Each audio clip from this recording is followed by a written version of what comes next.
The world's come to expect great things from UC Davis. The bold, the daring, the big ideas that do more than address today. They solve for tomorrow. Because we've never viewed better as before and after. Systems are ever evolving, and instead of letting them evolve around us, we change with them and lead the charge. We invite you to lead with us, answering the questions the world has yet to ask, educating the students who dream of a brighter, healthier, and more just tomorrow, shaping the course of what's happening to what can and should be. We keep the big picture in frame with a clear understanding of every detail. Bringing that image into focus, it takes a different way of thinking.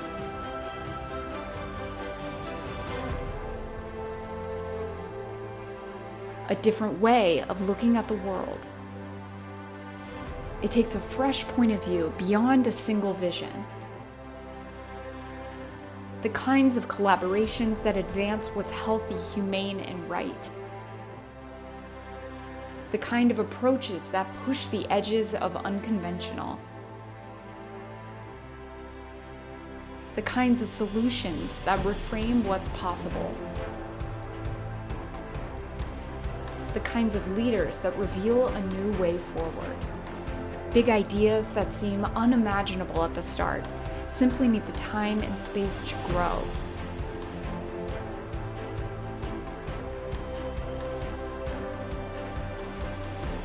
To uproot injustice, to remove barriers, to break through. And to do it all over again, better. When the world calls on UC Davis, it expects great things. With your help, we can show the world it should expect even greater.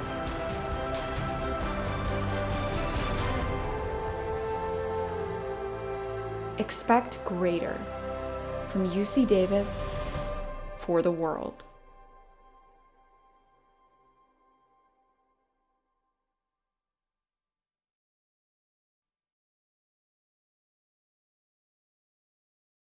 Hello, everyone. I'm Chancellor Gary May. I am so glad you could join us for this plugged-in event series. Today, we're discussing health, a topic that has dominated 2020, both in news headlines and in many of our daily decisions. More than ever, this year has shown that the multidisciplinary approach of UC Davis is the right path forward for healthcare and research. Our health experts work at the interface of people, animals, and the environment, collaborating on challenges like global pandemics. In fact, we're a leader in COVID-19 research and care. With 4 colleges and 6 professional schools, UC Davis has greater disciplinary and professional breadth than any other UC campus. We're home to a nationally ranked medical system, and we have professional schools for medicine, nursing, and veterinary medicine, which is ranked #1 in the world, by the way. We also have a College of Biological Sciences. With these comprehensive strengths, we're reimagining medicine. What does it mean to reimagine medicine? It means we're on the cutting edge in everything from fundamental biological research to advanced patient care. And it means we're driving new medical discoveries, technologies, and clinical innovations. Today, we'll hear a great example of this. Did you know that the UC Davis scientists invented the world's first total body PET scanners? One for veterinary use and another for human medicine. Our faculty will share the fascinating behind-the-scenes story of how they developed these game changers in medical diagnostics. With the 3D imagery of total body PET scans, we can identify life-threatening diseases like cancer earlier than ever in both people and animals. This is just one of the many incredible collaborations that are driving medical knowledge and care forward here at UC Davis. Enjoy the presentation. I know you'll find it to be informative and inspiring. Good afternoon. Welcome and thank you for joining us today. My name is Cameron Carter and I am a psychiatrist and a neuroscientist, the director of the UC Davis Imaging Research Center, and a proud UC Davis alumnus. At the Imaging Research Center, we use brain imaging to investigate the neural mechanisms underlying human attention, memory, and the pathological processes underlying clinical disorders that affect these cognitive and brain systems. We particularly focus on the pathophysiology of disturbances in cognition in mental disorders such as schizophrenia, bipolar disorder, and OCD. We also use imaging to understand the disruptions in brain development that follow exposures to risk factors for psychiatric illness, with a special focus on the effects of maternal viral infections during pregnancy. The goal of this research is to develop more effective therapies which can improve our patients' chances of recovery and their pursuit of their life's goals and dreams. I'm delighted to be with you all today and to serve as the moderator for this plugged-in event, where you'll get an insider's look at how we are using innovative approaches to reimagine the future of diagnostic imaging in medicine. The university wanted to host these plugged-in events for you, the supporters of UC Davis, so that we could stay connected during these times of social distancing, and so we could give you an insider's look into the many exciting things happening here at UC Davis. During today's event, I will introduce each member of our expert panel and then give them the opportunity to discuss an innovative aspect of imaging that connects their area of expertise with human and animal health. After all participants have had the opportunity to speak, I'll open it up for a Q&A session. For those of you who have already submitted questions before the session, thank you. For those of you who have yet to submit questions, don't worry, you'll have the opportunity to submit questions throughout this event. To submit a question, please type your question into the Q&A feature at the bottom of your screen. If you have a question for a particular panelist, please be sure to mention their name in your question. And lastly, after the Q&A, there'll be a short poll that we would like to ask you to fill out. And now, it is my pleasure to introduce the co-director of the Explorer Molecular Imaging Center and distinguished professor of biomedical engineering and radiology, Dr. Simon Cherry. Dr. Cherry co-leads the UC Davis Explorer project, which developed the world's first total body high-resolution PET CT scanner. The technologies developed by his laboratory have been very broadly applied in biomedical science to study disease processes and measure the effect of therapeutic interventions. Dr. Cherry is a world leader in his area. His research interests center around biomedical imaging, and in particular, the development and application of in vivo molecular imaging options. He's contributed to the development of high-performance detectors for PET, Cherenkov luminescence imaging, and to multimodality imaging systems. He also developed the first proof-of-concept hybrid PET MRI scanner. Please welcome Dr. Simon Cherry. Thank you, Dr. Carter, for that very kind introduction, and welcome everybody. So I actually was trained as a physicist, so you might wonder what I'm doing here at an event focused around health. So it turns out that UC Davis has a very large number of faculty with physics and engineering backgrounds who are engaged in developing cutting-edge new imaging techniques and methods. And that's what the slide that you're seeing right now is representing. So as you'll hear from the other panelists, we have lots of uses of advanced imaging at UC Davis, but we're also, as I mentioned, developing new technologies ourselves. And so on this slide, you're seeing examples of systems that have been developed for total body imaging, for three-dimensional imaging of the breast, for preclinical studies in drug development. And we also have a range of fundamental sensor research going on at UC Davis, developing new and very sensitive detection technologies that can ultimately be used in imaging systems. And then don't be frightened by the equation that you see on the slide. I'm not going to go through that, but that's to indicate that we have a lot of computational imaging research going on at UC Davis as well. We have faculty developing new ways to reconstruct images, ways to correct for patient motion. After all, our scans often take some time to acquire and people move, and that degrades the sharpness of the image. And increasingly, we're using artificial intelligence to extract quantitative information from our images. So all of these things are going on our campus to support research in health.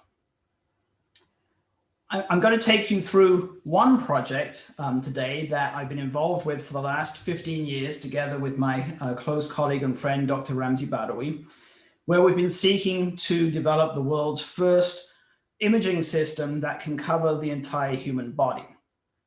So if we look at what a traditional PET scanner looks like, so this is a positron emission tomography scanner, PET for short, you'll see it depicted here. It only covers about 20 to 25 centimeters along the length of the body.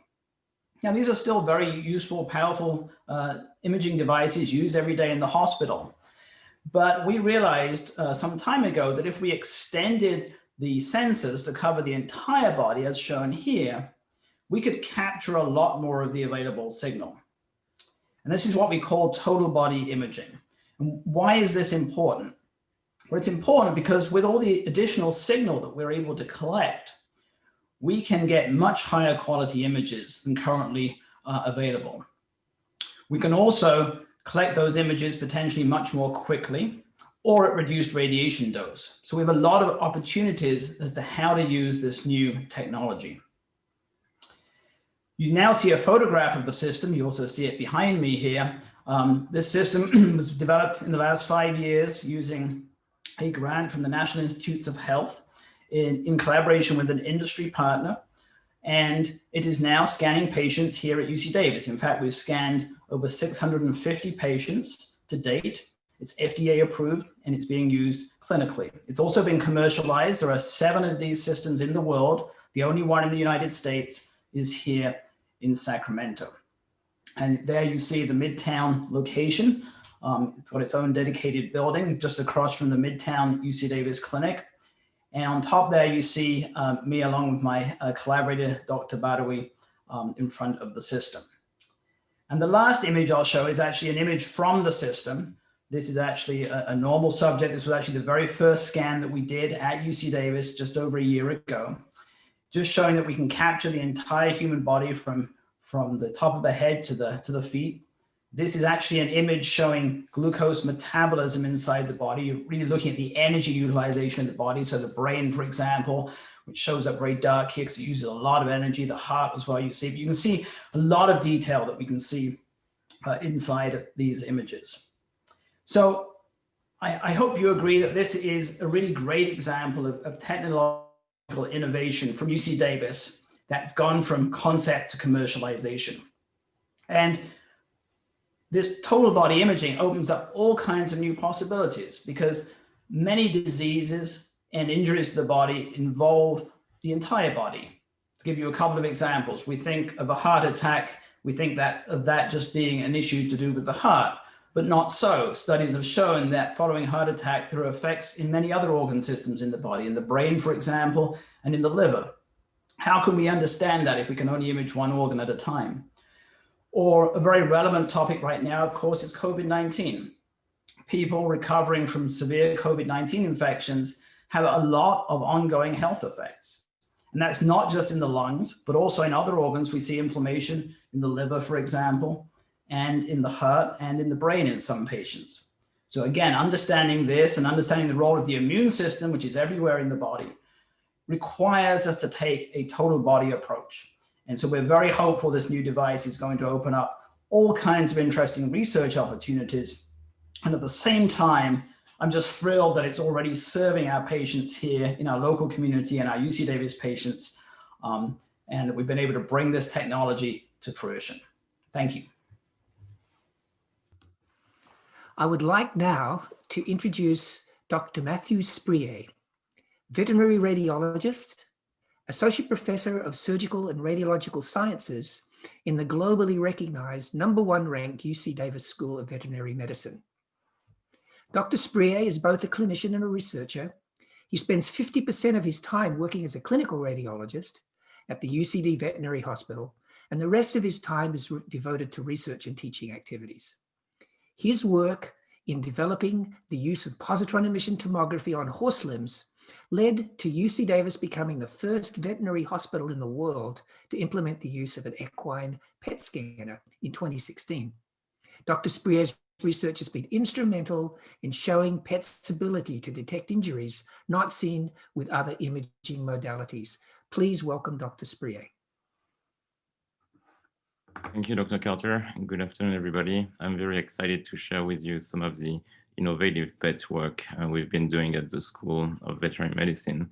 And just over 5 years ago, in 2015, we were the first one to ever perform PET on a horse.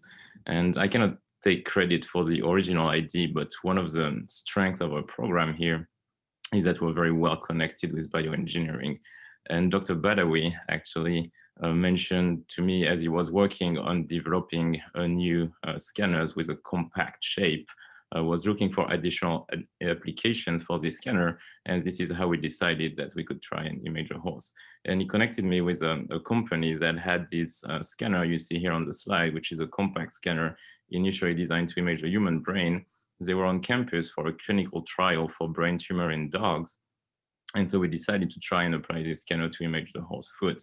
And thanks to some internal funding we have through the Center for Equine Health, and also thanks to the availability of a research herd on site, we were able within a few weeks to put together a pilot study where we imaged 6 horses and we obtained the images similar to the one you see on the right. So this is using a bone tracer, and we get a 3-dimensional rendering of the foot of the horse, and we show that normal bone is red, and this area in yellow is an area of abnormal bone turnover. And we show through that study that some of these changes we could see in PET, we could not see with other modalities.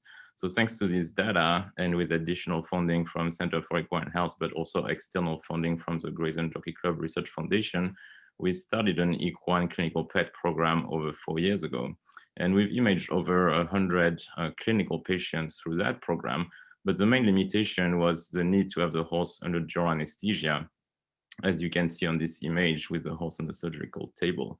So we worked on that with the company Brain Biosciences, and thanks to some funding from the horse racing industry, in particular the Stronach Group, just over a year ago, we were able to have this scanner that was designed with a similar detector as the initial scanner, but you can see here that it has an arm opening up for safety in order to be able to image the horse. So you saw in that video the horse coming into the room, opening the arms of the scanner and just driving the scanner to the horse. And then we just like close the scanner around the limb, and if the horse moves, the scanner will open freely. So we validated here in Davis this scanner demonstrating the safety to image horses. And this video is actually from Santa Anita Park, the racetrack in Southern California. And we mentioned the support we had from the racetrack, and the scanner is installed down there. And if we move on to the next slide, you'll see the reason for applying this technology at the racetrack. You might have heard of unfortunate catastrophic breakdowns resulting in horse deaths at the racetrack. And one of the reasons for that, you have this X-ray on the left of the slide showing some fractured small bones at the back of the ankle in this horse. And unfortunately, this is an accident that happened in horse racing that potentially leads to the need to euthanize the patient. But what we know from some works that's been done here at the Veterinary Orthopedic Research Lab by Dr. Stover is that a lot of this catastrophic breakdown are secondary to some early changes in the bone. But the big challenge was to be able to recognize these early changes in the bone. And that's where PET made a real difference. You see that video looping on the right. This is the ankle of a horse. This is not the same horse as on the X-ray, but this was a very successful and performing racehorse. And the trainer noticed after a race that the horse was a bit off. And for safety reason, we decided to check the horse with the PET scan. And this really bright yellow spot you see on the right of the image when it stops is actually a focal spot in one of the sesamoid bones, which are the bones that are shattered in the other images. And so when we recognize that, and based on our pathology knowledge, we know that this is a horse at risk. And so this horse has stopped training. This horse is currently recovering. And when you'll go back to the track in a few months, we'll keep monitoring his ankle to make sure it's safe for racing. So in addition to all this equine work, we've had the opportunity to work with, if we move on to the next slide, with the prototype from Explorer that Dr. Cherry showed. And so top left is the very first prototype that we had at the vet school for a few months and got to image a horse with it, like you see here. This scanner is now the primate center, and you'll hear more about that later. And we also have the second version, Mini Explorer 2, which is a true like smaller replica of the scanner that Dr. Cherry showed. And we use that scanner for several clinical trials, in particular oncology, cancer research, but also some pain and some orthopedic research. And you'll see a couple of videos coming up. So this is similar to what Dr. Cherry showed, but just different species. You recognize a dog and not a human here, and illustrating two different tracers, the soft tissue tracer on the left and more of a bone tracer on the right. One thing you might notice on that photo of Mini Explorer is that the system is currently installed in a trailer just outside of a main hospital building. The hospital here on campus was built in 1970 when there were about like 3,000 patients a year. Now we see over 50,000 patients in a year. We have over 200 veterinarians working in the hospital in over 30 different specialties. So the building starts to be a bit small. So we need bigger. And if we move on to the next slide, you'll see that there are some projects for the future veterinary medical center. And very exciting for me that one of the first phase will be an imaging center that you see in the top left. And this is planned to break ground in 2021.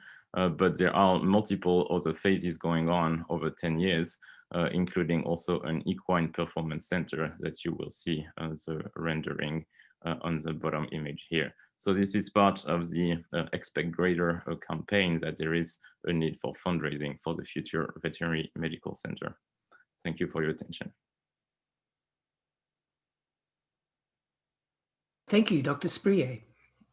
Now I'd like to introduce our next speaker, Dr. Alice Tarantal, Professor and Vice Chair of the Department of Pediatrics and in the Department of Cell Biology and Human Anatomy. She's also the director of two NIH centers, the Primate Center for Gene Therapy and the Center for Somatic Cell Genome Editing. Dr. Tarantal's research focuses on the fetus and infant, studying early disease onset, both inherited and acquired, and prenatal biomarkers. Also, she works in regenerative medicine and gene therapy, lifespan health, and translational in vivo imaging. Dr. Tarantal is involved with numerous campus-wide programs and promotes the importance of non-human primates for translational research at the national level. In 2014, Dr. Tarantal was the recipient of the prestigious School of Medicine Faculty Research Award and has been named as one of UC Davis's most accomplished investigators with a highly respected research reputation at the national and state level. Please welcome Dr. Alice Tarantal. Well, thank you for that introduction. And in addition to being faculty in the School of Medicine, I'm also a unit leader and a core leader at the California National Primate Research Center. If I can have the first slide, please. So I'm going to be speaking about non-human primates as translational models and the studies conducted at the UC Davis Primate Center. The Primate Center includes 4 major research units, as shown on the right, and has faculty that are representative of all the schools and colleges around UC Davis. They study a range of models that focus particularly on lifespan health, and we're able to do that because we have models that go from prenatal all the way to aged applications. Next slide, please. Primate Center has a multimodal imaging core with a range of imaging modalities. And we have the original Explorer that was already mentioned, which is shown in the middle. We have this prototype that we've used in over 300 scans in a variety of different projects. And what's been amazing is how this prototype has demonstrated the unique capabilities of this technology. We are going to be transitioning from the prototype to the new Mini Explorer 2, which is now being further tailored for use in non-human primates. Next slide, please. I wanted to highlight just a few examples of translational studies that we have been conducting with Explorer, and we certainly have a range of grants and a variety of applications, again, across all age groups.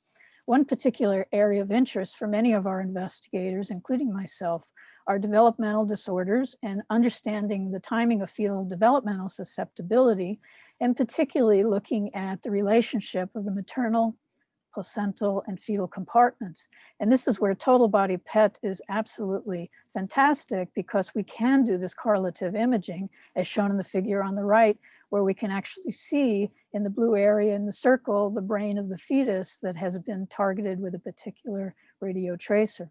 We're also very interested in the role of inflammation. And also, as Dr. Carter mentioned, there's a variety of different models based on maternal immune activation that we're able to explore using total body PET imaging. We're also very interested in viruses that cause birth defects. We have a lot of grants and projects that focus not only on cytomegalovirus, but also Zika virus. And as you know, Zika virus is a neuroteratogen. We've looked at a variety of different questions, and one that's been the most interesting is being able to radiolabel the virus and be able to track its activity from the maternal compartment into the fetal compartment.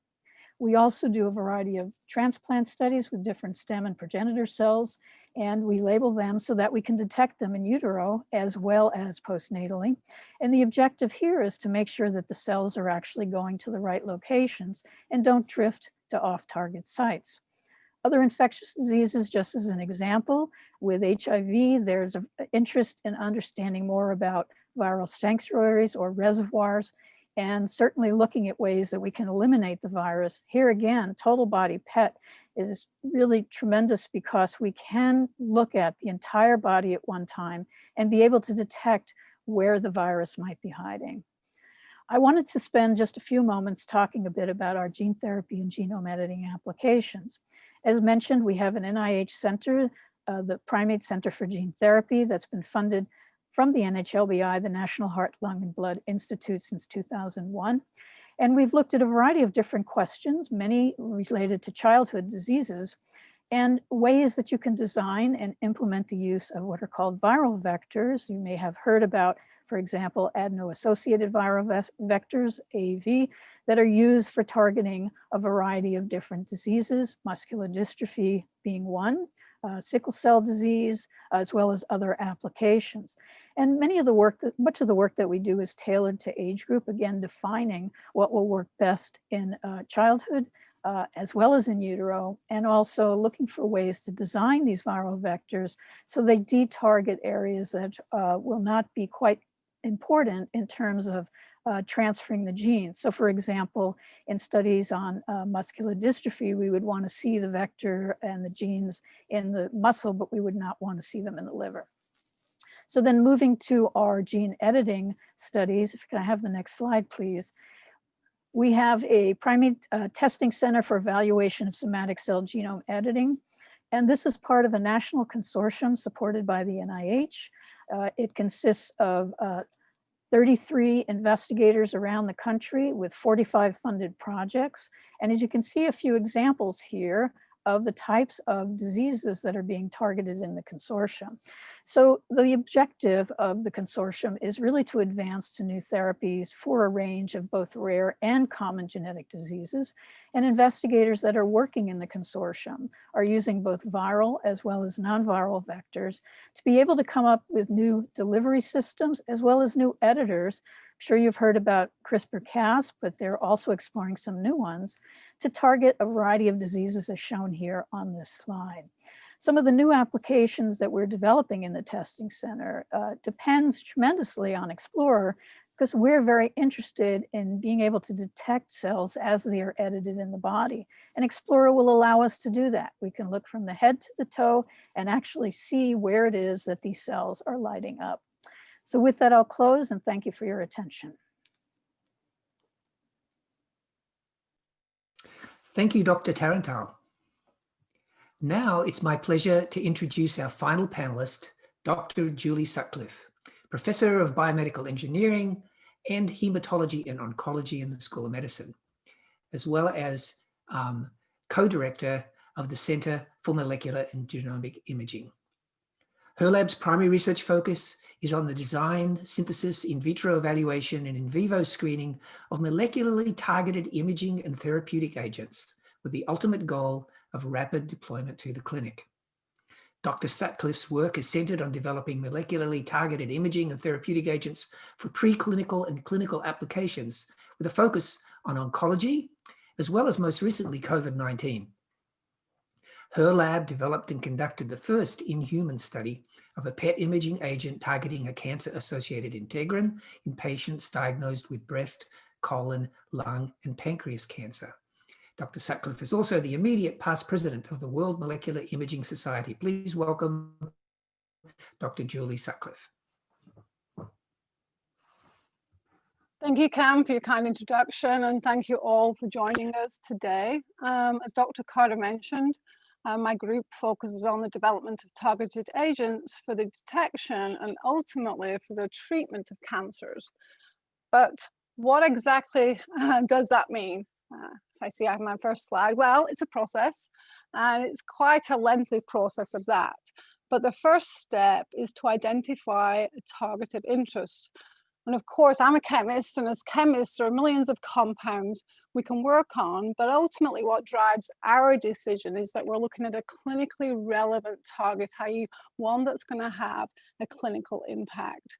So we've focused significant efforts on identifying targets in diseases such as pancreatic cancer, where there's a clear unmet need for early detection. And we've identified the integrin, which is a cell surface receptor that's not present on healthy cells, but it is overexpressed on many cancers, including pancreatic cancer. Now, this differential expression is extremely important as we're trying to detect the cancer cells in a background of healthy cells.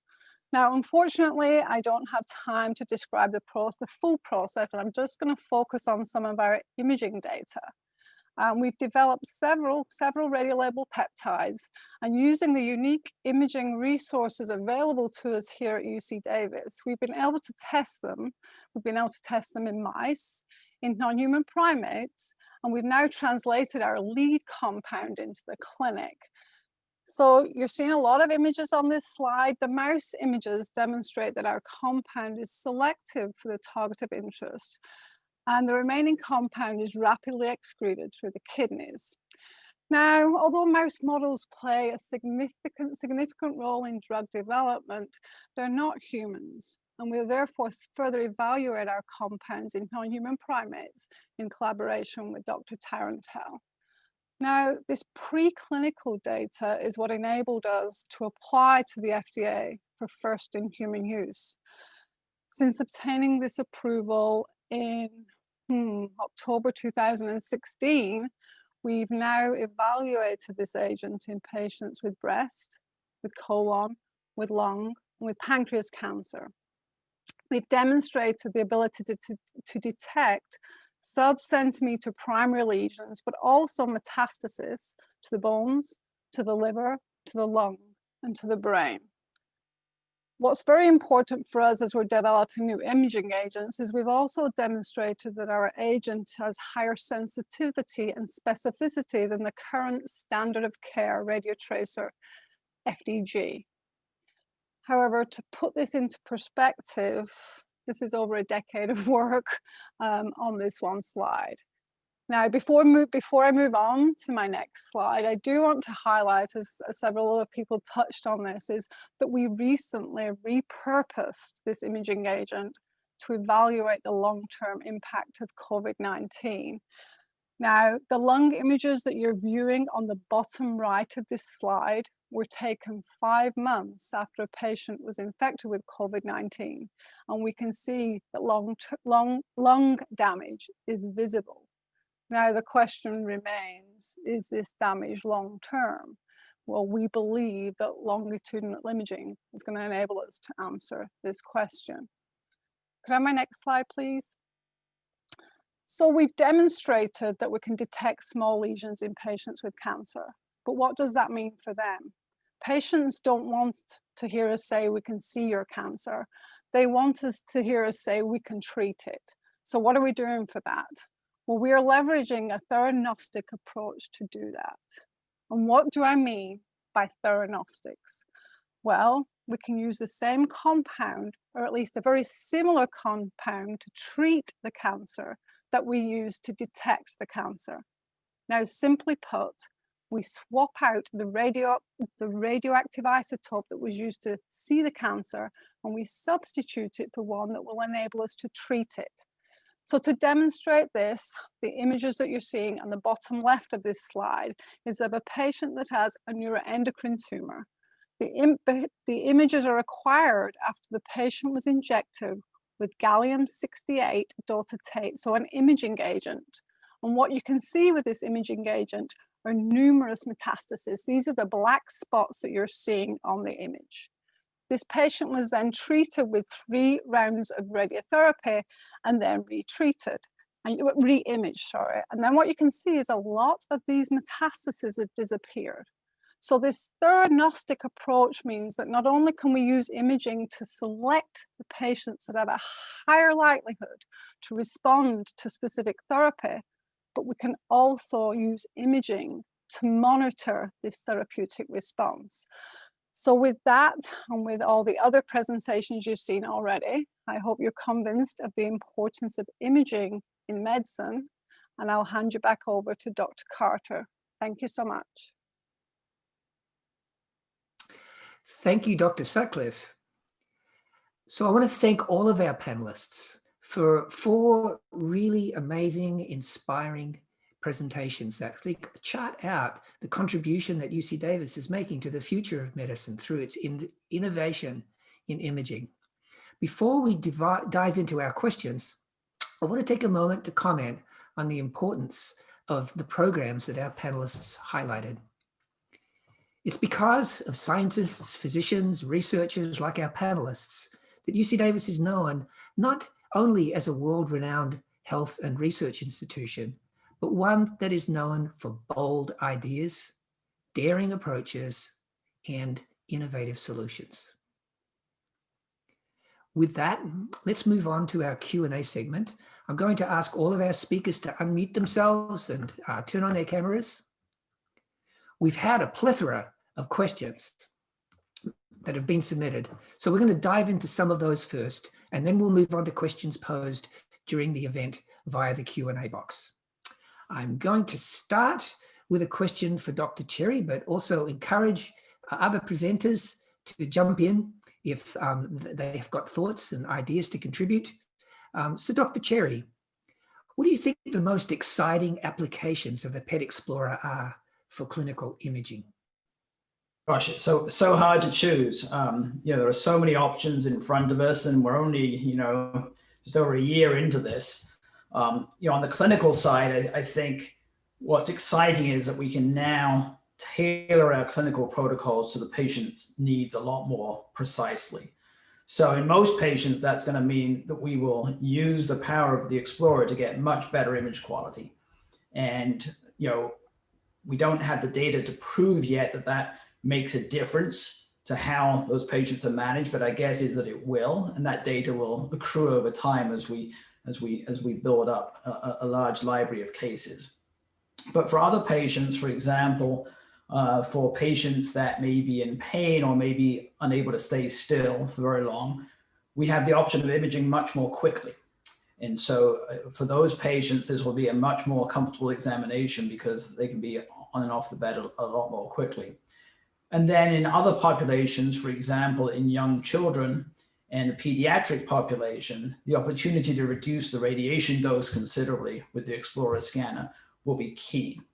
And so we can really tailor the protocol to maximize the information for the minimum amount of scanning time and the minimum amount of radiation dose, depending on the clinical question.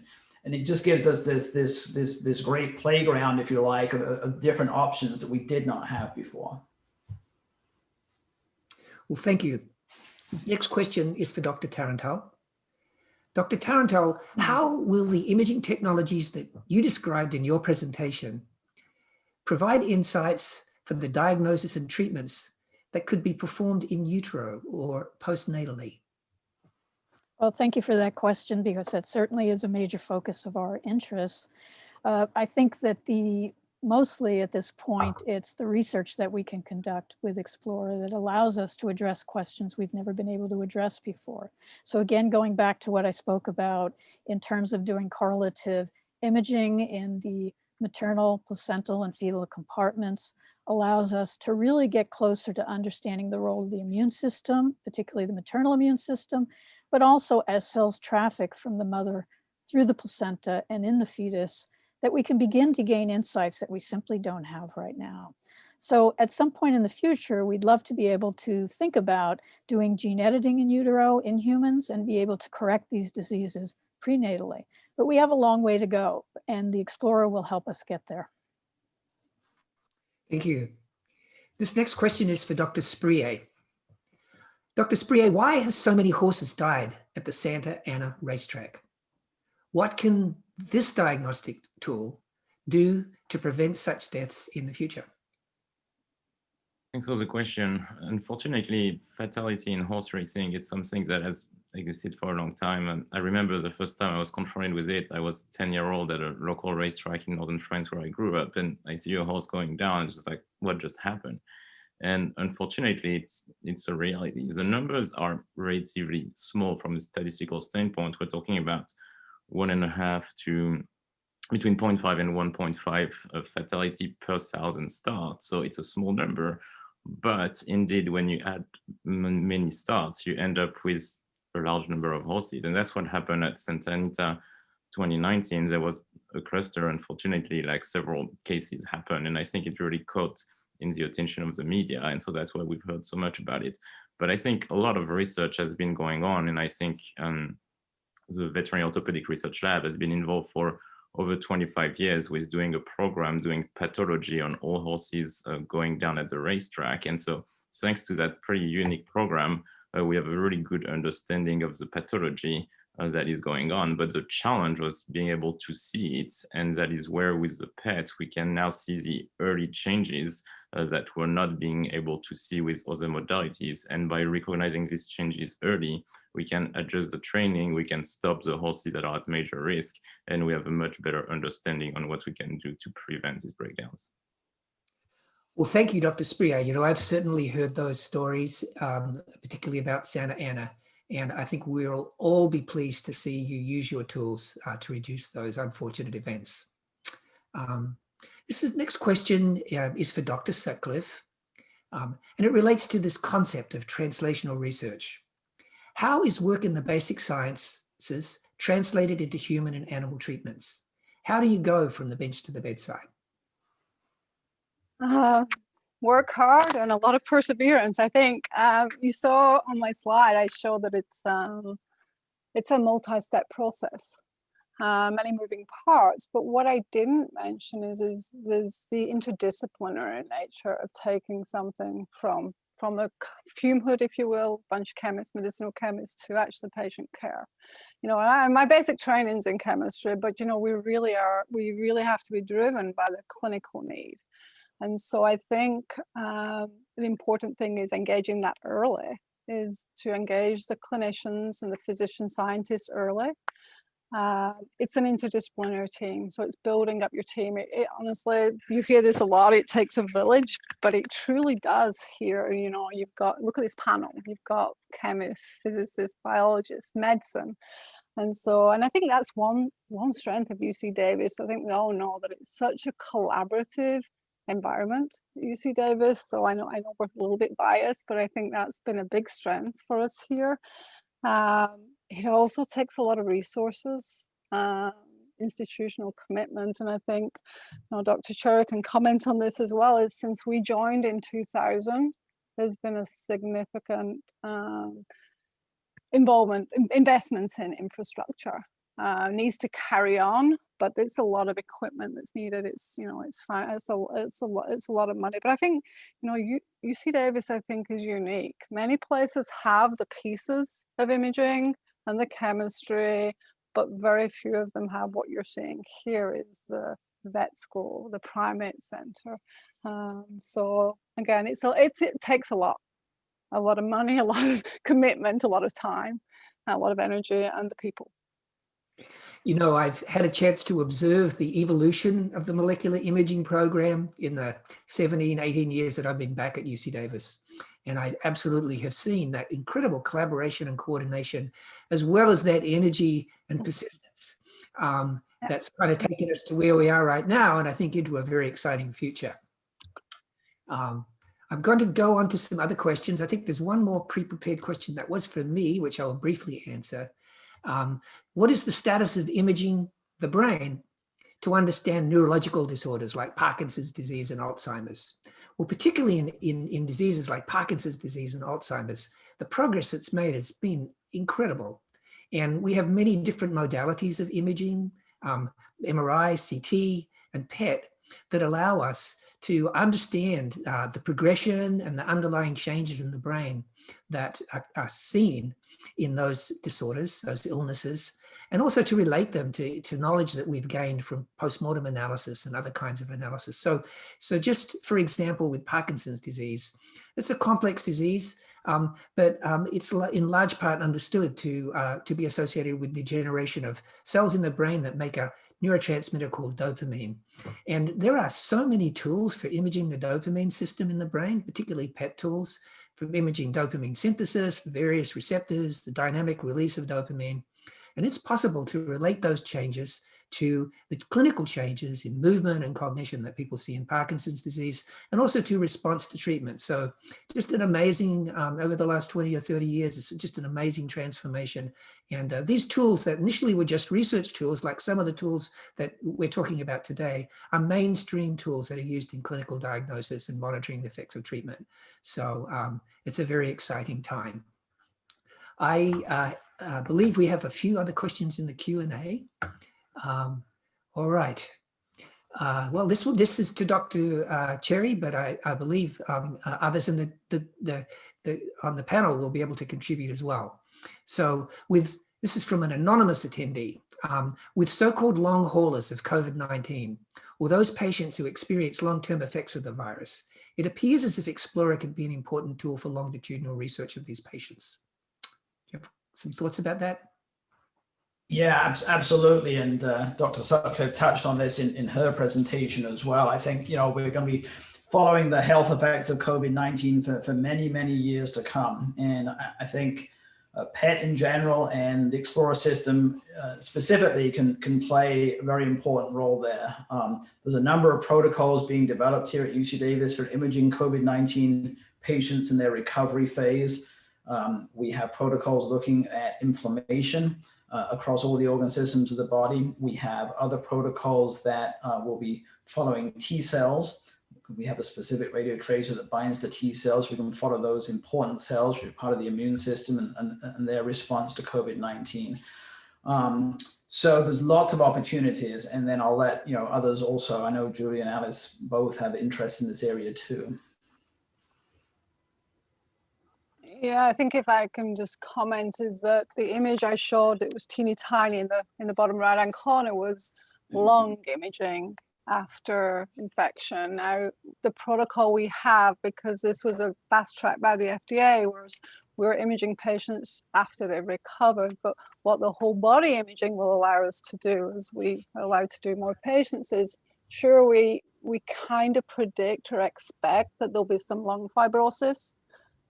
Is it long-term? Does it reverse? We don't know, but what the whole body is enabling us to do, and we're halfway through a very small pilot project, so only 5 patients, but we're 6 months in now, is the other damage that we're seeing, the systemic damage, the vascular inflammation, cardiac. And I'll be honest, as somebody who's developed this compound, had I seen this information ahead of time, I would think, what is this? But you saw from our data in the cancer patients, this is not normal biodistribution. This cardiac uptake is clearly COVID-related. The vascular uptake is clearly COVID-related. But I think time will tell. What imaging is going to allow us to do is long-term follow these patients. And with the Explorer, as Simon highlighted, you can reduce the dose to the patient, so you really can go back time and time again and image the patient like every 3 months, which in the past, because it's radiation, was an issue, but lower the dose, and you can follow these patients over time. So there's going to be so much information to be gained. Thank you. I'll go on to another question. This one is for Thomas Anders. First, I would like to say to Thomas Anders, greetings, Dr. Anders. Dr. Anders is the former chair of psychiatry here at UC Davis and also one of the founders of the Mind Institute, and he's asked us this question. Thank you all for excellent presentations. Is there a relationship between PET imaging and biomarkers? If so, how do you think about biomarkers? And can machine learning strategies be used in the implementation of biomarkers? So would someone like to take this question? We can, if no one else jumps in, I don't mind commenting. Go for it, So, biomarkers are things that we can measure that are related to the pathophysiological mechanisms that underlie disease.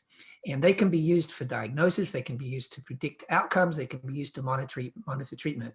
And of course, in the brain, up until 20 or 30 years ago, it was extremely challenging to develop such measures. But this is exactly what you've been hearing about today. All of these measures that we're talking about are potential biomarkers for many different diseases, and they have the potential to help in diagnosis. They have the potential to reveal mechanisms that can guide the development of new treatments. As Dr. Sutcliffe has mentioned, they can be theranostic agents that can diagnose and treat kind of all in one. And they can be used to predict outcomes and predict responses to treatment. Developing biomarkers, of course, is a very exacting process. It takes large-scale research, it takes the use of complex analytics, and that's where your machine learning part of your question comes in.